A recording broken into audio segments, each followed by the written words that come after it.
ডকুমেন্টে 299টা যে প্রতিশ্রুতি ছিল 2018 সালের ভোটের আগে, সেই প্রতিশ্রুতিগুলো ছিটে ফোটো এরা কার্যকরী করেনি।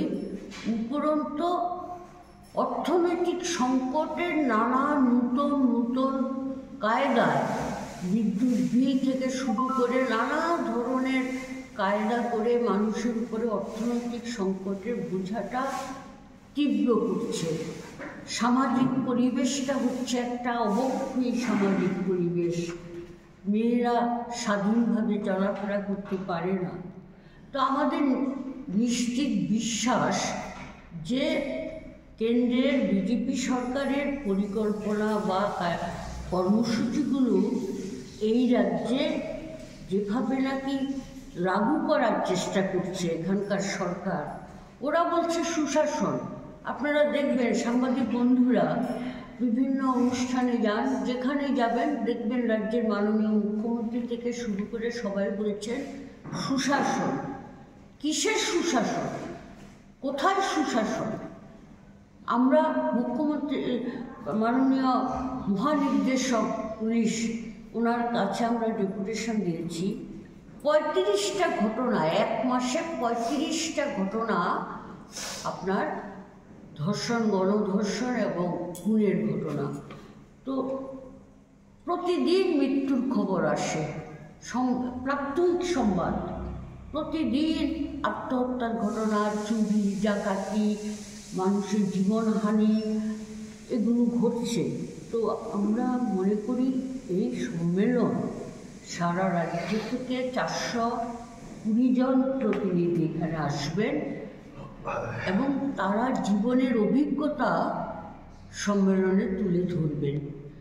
এই সম্মেলন একটা গুরুত্বপূর্ণ সম্মেলন এবং রাজ্যের নারীদেরকে সঠিক পথে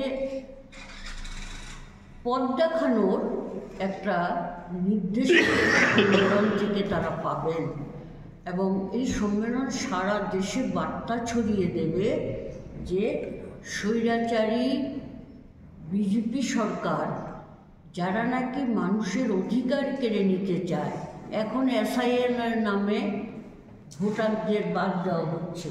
স্বাধীন ঠিক নাগরিক যারা, তাদেরকে পর্যন্ত বিদেশি হিসাবে চিহ্নিত করে নানা ধরনের ভিন্ন সব পদ্ধতি করে এই ভোটার তালিকা থেকে তাদের নাম বাদ দেওয়ার কৌশল আমাদের রাজ্য শুনলাম, পত্রিকায় দেখলাম এটা চালু করবে।